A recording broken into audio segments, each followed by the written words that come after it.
Hey everyone, it's Lauren here, and I thought we would make my own mixed media background so that I could use it to make some embellishments on my page, or make a feature, I guess, in a different way.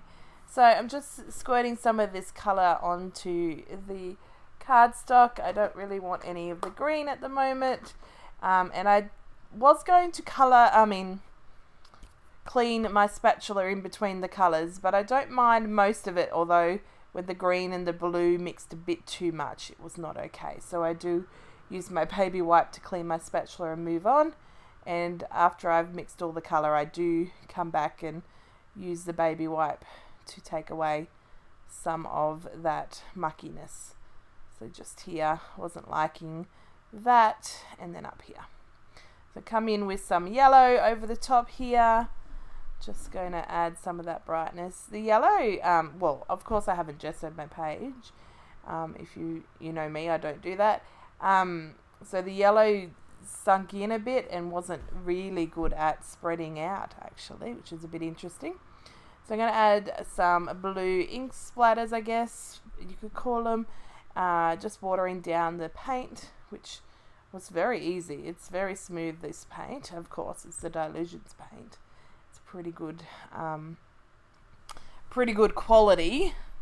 So just going to add some of the blue splatters everywhere, just using a normal paintbrush so that I can get some decent sized splatters, not little tiny ones, which sometimes I want, but today I did not. So I'm just going to go in and add layers to this background, and then the idea is that I'm going to use my punches to cut out 3 different size circles and somehow work out how I'm going to make a layout from that. So that was my thought process. Well, my thought process was to use punches. I was thinking circles, but I wasn't sure, and in the end I do use circles. So I'm just going to use the paint dauber tool and paint. So you just need to squash off some of the paint so you don't have heaps when you're putting it through a stencil. And this is one of those Katie Mixed Media stencils. We used to get them one every month in the Kitaholic Kits, if you're an old school Kitaholic Kit subscriber. Otherwise, I'm sure you can just go and purchase them. So just wiping it down because I'm going to continue to use it, and that was getting a bit too mucky. I'm going to now use some yellow. No, use some more pink, but then I do come in with some yellow to have a bit of difference in this stencil. So it just makes the background look like it's got more going on and more depth. And when I'm thinking about the fact that I'm going to be cutting it down with the punches into smaller shapes, the more detail there is in, that kind of space, if you're thinking like a 1 inch or a 2 inch circle, the better. I know together the layout, just the background, isn't like ideal. It's not one that's like, okay, let's put some photos and embellishments on it and go for it. We possibly could make it work, but that's definitely not what my plan was. My plan is to think about what it would look like in a small little space when it's cut with a punch. So just using the color here to add some different texture and color, because it's daubing it off in a thinner layer, and the pink and the yellow has mixed a bit. So just putting that away so it can get cleaned, and then I'm going to come in and cut. No, I'm going to do a little bit more. So I add some blue paint to my mat, and then I'm using my mark making tool to add some little lines. So just putting them in a few different spots. I don't want them everywhere. I don't want them all to be the same. I just want there to be similar features in the fact that there's color and there is some kind of shape between some of them. Some might not have the same shape, but that's like it'll still work because of the color. And then I'm scraping it across the same tool just to give a different effect and to use the paint up. Don't want to waste it. So just putting it here, there, and everywhere, and you can see even on the white space, just a bit of that color by itself will make a different pop of difference as well. So I'm going to cut it in half so that I can use my punches easier, because otherwise you're going to go around the edges and then are going to have to cut it anyway, so it's best to be able to do a few more cuts before we have to cut it again. So I've just got the 3 sizes. I'm just cutting them out in random spots. So you can see already how each one is different and how the texture looks, and the stencil and the different colours and the white part of the background helps to make each one individual, but also that they go together well. So just going to go through, cut them. You could also do this to make little DIY embellishments. You could make a background and then use your shapes to cut them out and then layer some goodness on. Might be fun. I've done that a few times. I haven't done it for a little while, so it might be something that I should do again. So I'm just going to cut this down so that I can get into that middle piece. Don't want to waste all that beautiful goodness going on. Whoop.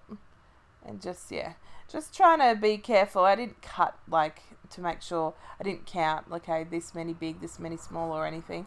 I'm just randomly working it out, and there is a little bit left, so that if when I made my layout I wanted a different another size of one of them, I could still cut it out. So I'm just going to move them to the side, and now I'm going to have fun with the layering. I pull out these 2 photos, one each of my sons reading books to the family daycare children. They just wanted to do it, so they did, and I snapped a shot because I was sitting down with the children listening to the books, and the children were quite enthusiastic and loved it, kept saying more books. So the boys were there for quite a while. They had to take turns, so that because they both wanted to do it. Very sweet of them. So I'm going to layer my photos here, and then I'm going to get sticking with the wet glue. So thinking about, I don't want to place them all and then go back in and glue them, because they're not going to look the same way and it's going to take forever. So instead I commit to my photos, and then I'm literally committing to each of the shapes. Now I start gluing them down, and then while I figure out where the next one's going to go, I put my glue down to hold it a little, just so that the edges don't curve up.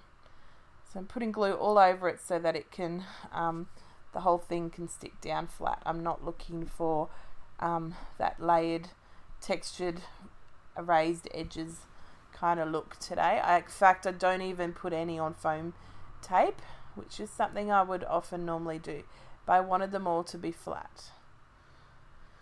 So you can see I was thinking about mostly doing just the straight vertical kind of section in the middle, thinking, okay, where the photos are, I'd mostly do it to the left, and then have a white strip on that side and a bigger wider strip on the other side. But I had so much fun, and it was just every one I put on, it kind of, after here, I think, probably a little bit later, I start putting them on, they start getting wider, and I'm like, okay, we're going to have them everywhere.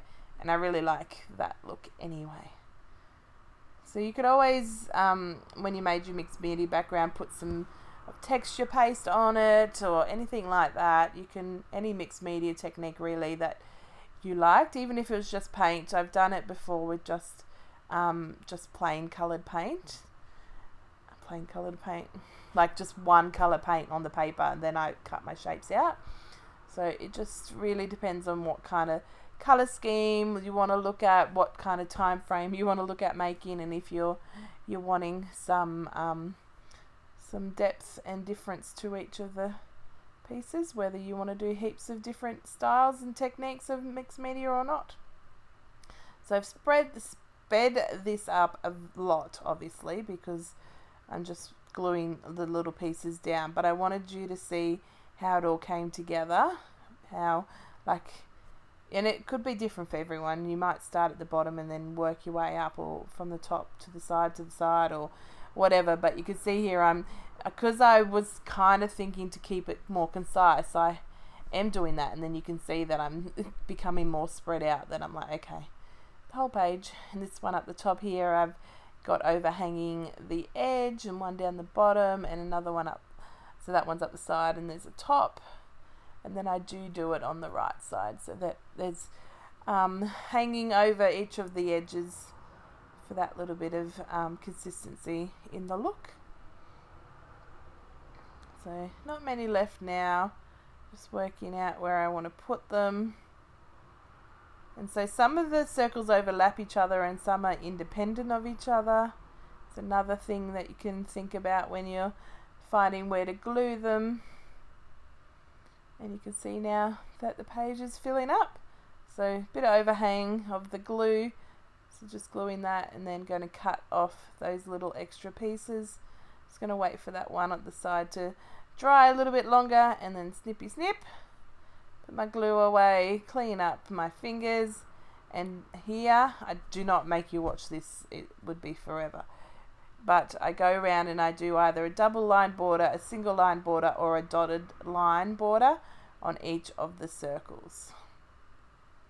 And there's no rhyme or reason, it's just what I thought needed to happen, and sort of some are next to each other and some are, you know, a difference next to each other. It just, I don't know, it's just what I kind of felt like probably. So I'm going to go around, oh my goodness, sorry for yawning, go around and do that, and then I'm going to go around and write my journaling all around the border rather than a doodly line border. And I could have left a spot for journaling, some lines of journaling could have worked, but that's not what I did.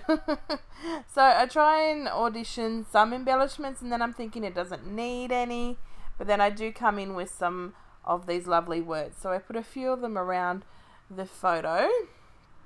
So put some up the side here, up the top, in between the two photos, well not in between, but the join of the two photos, down the bottom and to the other side as well, just so that I can, one, it just added a bit of difference to the photo cluster, draws your eye to it, and without, you know, because of the colours work really well, obviously, because it's the same kind of thing going on, but also I didn't want to add too much more in terms of icons and clashing, competing things, when if you're thinking about butterflies and love hearts and things, might not have been the right cup of tea.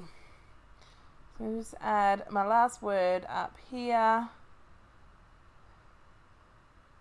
Just make sure it's all the way I want it to be, and then I'm just going to add a couple of little sprinkly clusters. So one up the top here, just using these puffy hearts and circles, and then one cluster here, just smaller cluster, just the two circles and a heart, and then we're done. So here's the close-ups, and hopefully you're inspired to create something like this at your house.